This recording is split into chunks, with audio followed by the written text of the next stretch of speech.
and thank you for joining us on This Is Now. Here's a live look at Naples, Florida along the Gulf Coast. You can see ominous skies and rough seas as the state braces for Hurricane Milton, now a Category 3 storm.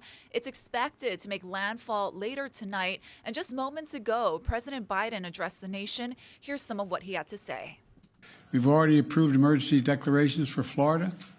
We have thousands of federal personnel on the ground. We've staged and are ready to go. We have 20 million meals, 40 million liters of water. At my direction, the Secretary of Defense, Austin, has pre-positioned search and rescue teams, helicopters, and high water speed vehicles as close to the storm as possible, so they're ready to conduct life-saving missions. The National Weather Service has issued dozens of tornado warnings, and parts of the Gulf Coast could see storm surge of up to 12 feet. Officials are warning everyone that this is a life or death situation. Christian Benavides has the latest from Tampa.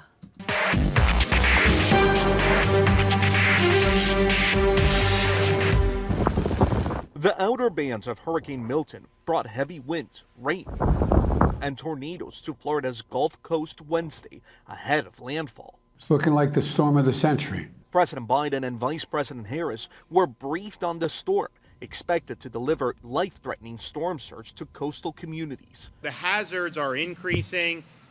Depending where you are, it may not be safe, certainly to get on the interstate at this point. With time running out. We brought blankets, snacks, toiletries. About 1,000 people turned up at this shelter in West Bradenton, carrying what supplies they could. Everybody's worried about the same thing, you know, do you have a home to come back to? Mass evacuations clogged state highways, with most gas stations in the Tampa area running dry. I've been here for 38 years and never had one to force us to do this. We're already seeing the wind picking up, with landfall still hours away. At this point, downtown Tampa looks like a ghost town, with so many people heeding those evacuation orders and moving to safety. But some are choosing to stay put, including this Tampa restaurant owner whose wife and 3 children evacuated. I just felt compelled to not leave. I wanted to protect our home. Milton comes just 2 weeks after Hurricane Helene ravaged some of the same areas, still littered with storm debris. State officials say crews managed to remove about half before time ran out and are prepared to respond to this historic storm. Christian Benavides, CBS News, Tampa. Forecasters say Milton's rapid intensification is a direct result of climate change.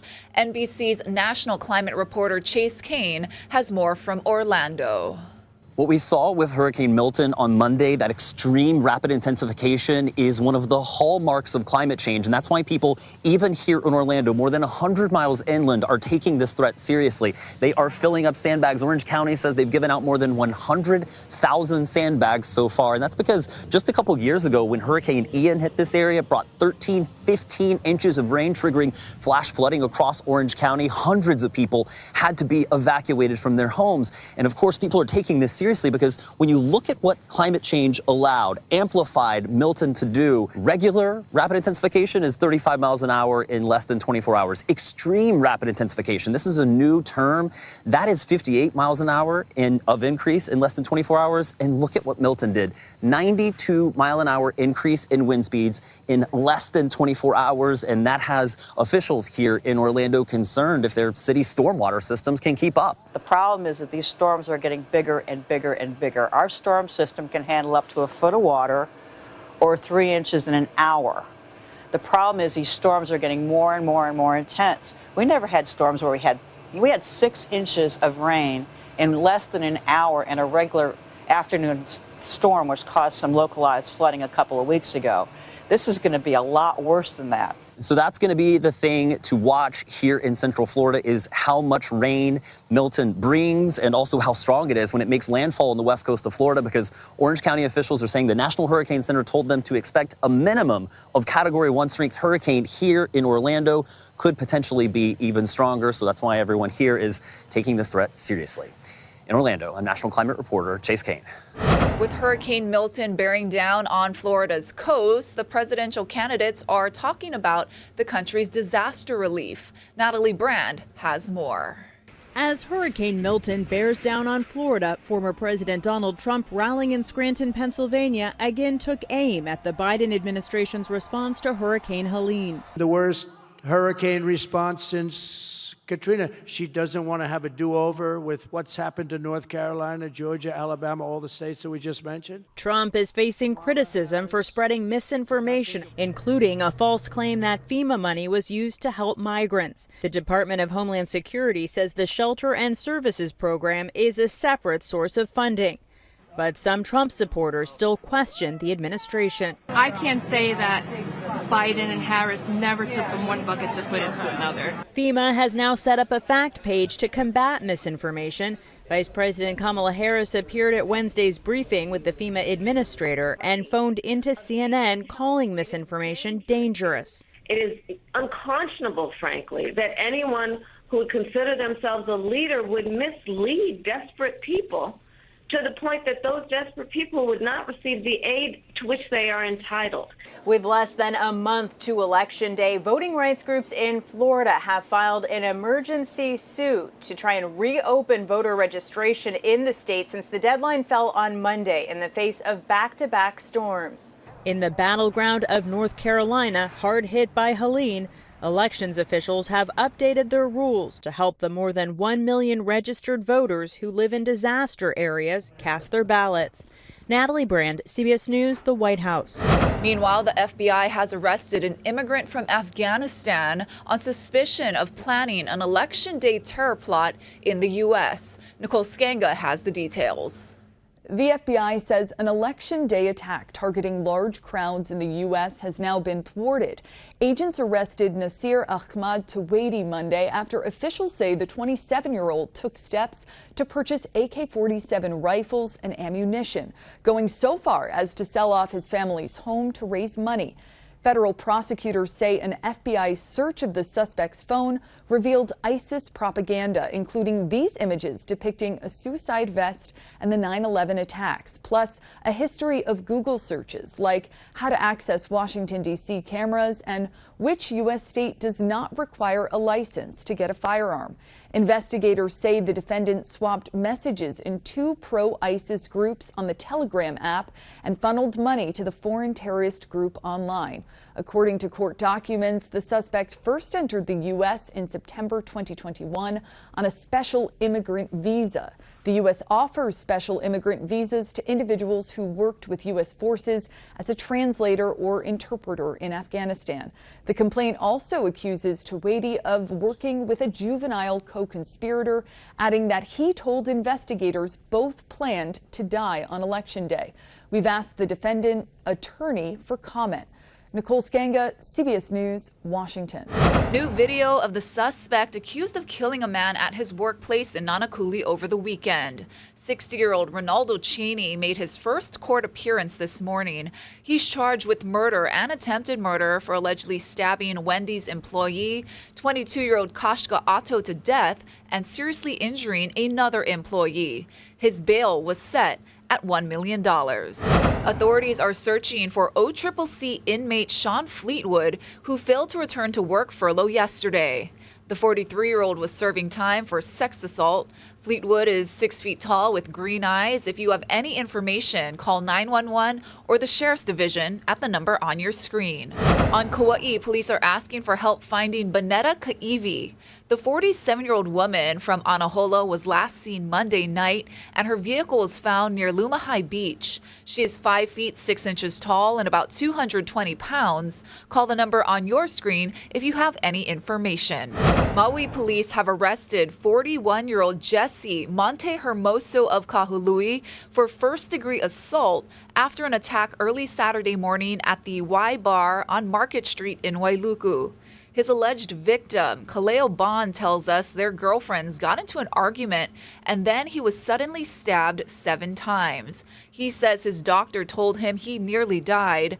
Bond believes the assault charge should be upgraded to attempted murder. Attacked me with every intention of killing me. You don't attack somebody with a knife unless you're trying to kill them. And then at that 7 times, he stabbed me 7 times.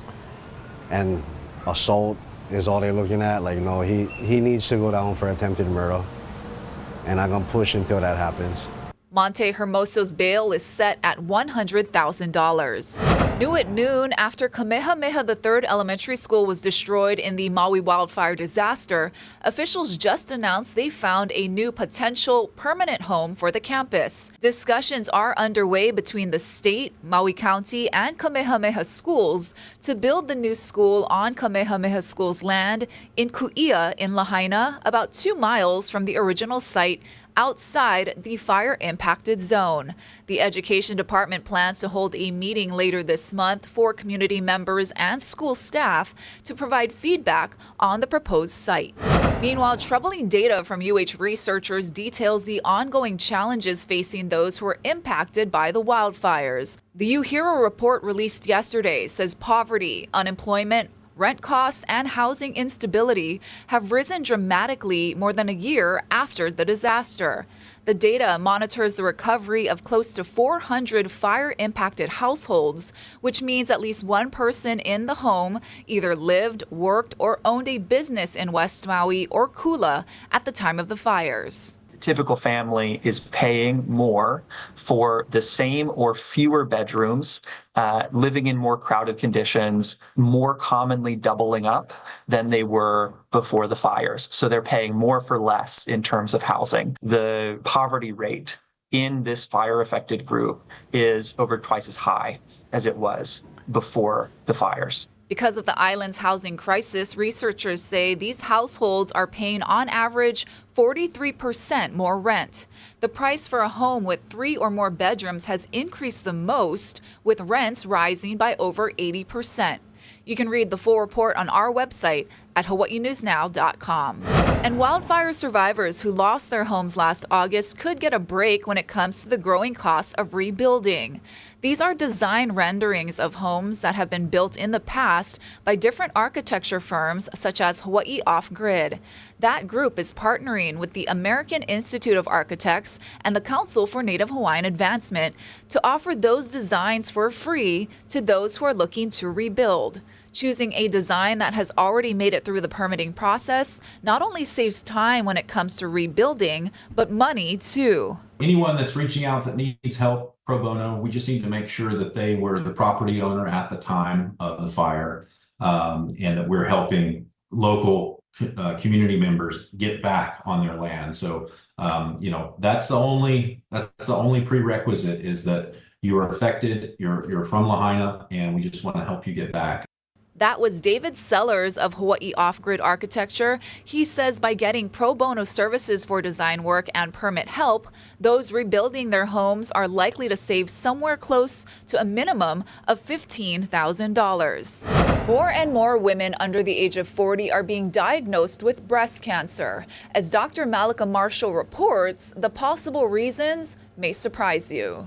Hallie Goldstein has a history of cysts, so when she noticed a breast lump while showering, she didn't think much of it. I'll get it checked out, but I wasn't super worried about it. Within a few weeks, she was diagnosed with grade 3 invasive ductal carcinoma, an invasive form of breast cancer. She was only 29 years old. I think I was more in shock than anything. Approximately 11% of women diagnosed with breast cancer are under the age of 40. And according to a recent report from the American Cancer Society, that number keeps going up. We are seeing in the under 50 population a rise that's more steep than those in the above 50 population. Dr. Ann Partridge is a breast oncologist at the Dana-Farber Cancer Institute. We think some of the increase in the risk of developing breast cancer for young women is attributable to reproductive patterns. Women are waiting to have their first child till later and later. Other potential causes include less physical activity, weight gain, and environmental factors. So what I recommend for younger women is to know their own breasts and bring to medical attention any concerning signs or symptoms and changes, and to know their own family history. And start getting mammograms by at least age 40. As for Hallie, I'm very optimistic about Hallie and her treatment plan. And in fact, the vast majority of women diagnosed with breast cancer, including young women with breast cancer, will live through and beyond their breast cancer and do well. My plans for life were just completely halted almost. So that can be frustrating, but I'm very grateful. and grateful to get her young life back on track. Dr. Malika Marshall, CBS News, Boston. Here's another look outside. This is Lee County, Florida. You can see the camera shaking from the wind and those rough waters out there. We're going to have a check on our local forecast with Billy V after this quick break.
Happy Aloha Wednesday. Let's go ahead and give you a look at the surf. Now, we do have some surf on the north-facing shorelines. Take a look at the 6 to 8 feet. That's on the way down, though. But still, yeah, it's going to be chest to overhead today for you. Next swell's coming up on Sunday and Monday. West side, 3 to 5. We'll get to that in a moment. 2 to 4 over in the town spots. East-facing shores, 2 to 4. There is, of course, the north shore swell that's coming up.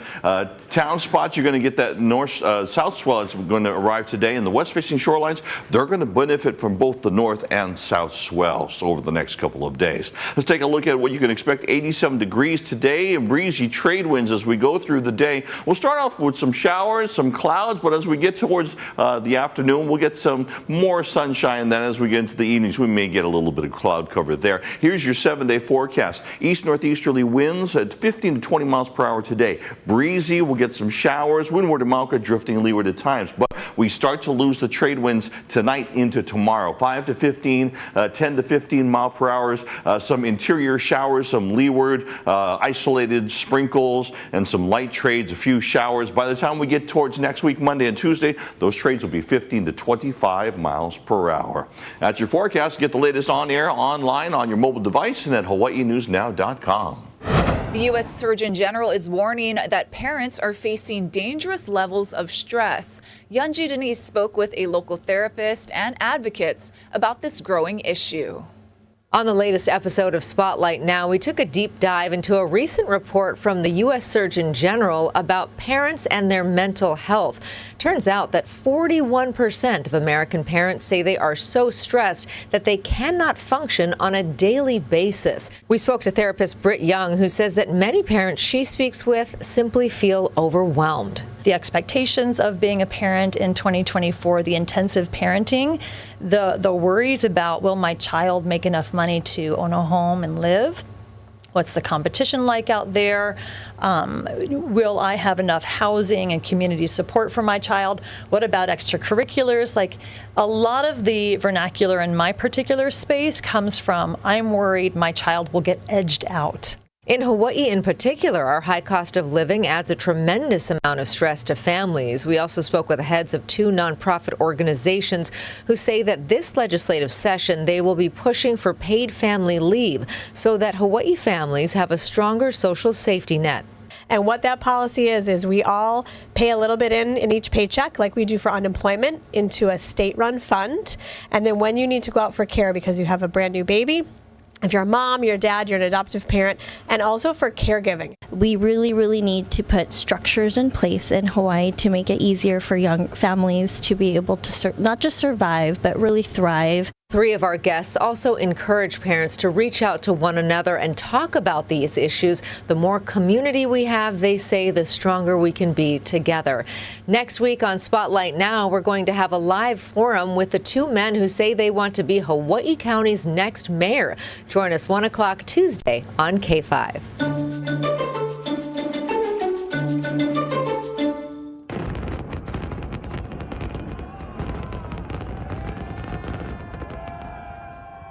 A longtime feature on the Las Vegas Strip is no more. The Tropicana Hotel was brought down in a planned implosion today after 67 years on the famed Strip.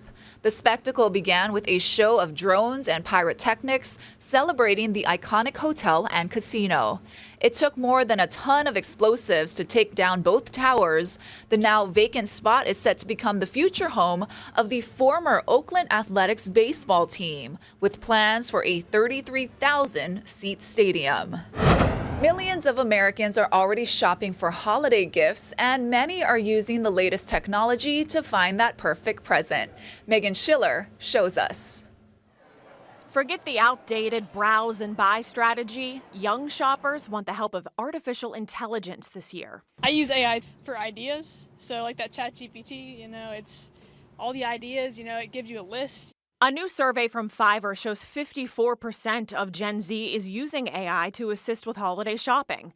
Fiverr's Laura Podesta says the tech can be used in several ways. Some Gen Zers said that they plan to use ChatGPT to find the best prices. Some are using AI to search for gifts. We put a prompt in ChatGPT asking for Christmas gift ideas for my aunt who loves birds and knitting, and the results were not too bad. A stylish bird feeder, a luxury yarn, or online knitting classes. Google also offers AI results for gift ideas. Podesta says retailers think these features will capture the shopping habits of Gen Zers. We know that 70% of businesses plan to invest in AI. 39% are upping their social media ads. 35% are investing in influencer marketing strategies. So they do believe they have a good hold on who their customer is and where their customer is. And stores hope AI can lead to higher sales. 43% of Gen Zers say they do plan on spending more for holiday shopping this year than last year. I'm Megan Schiller, CBS News, Pittsburgh.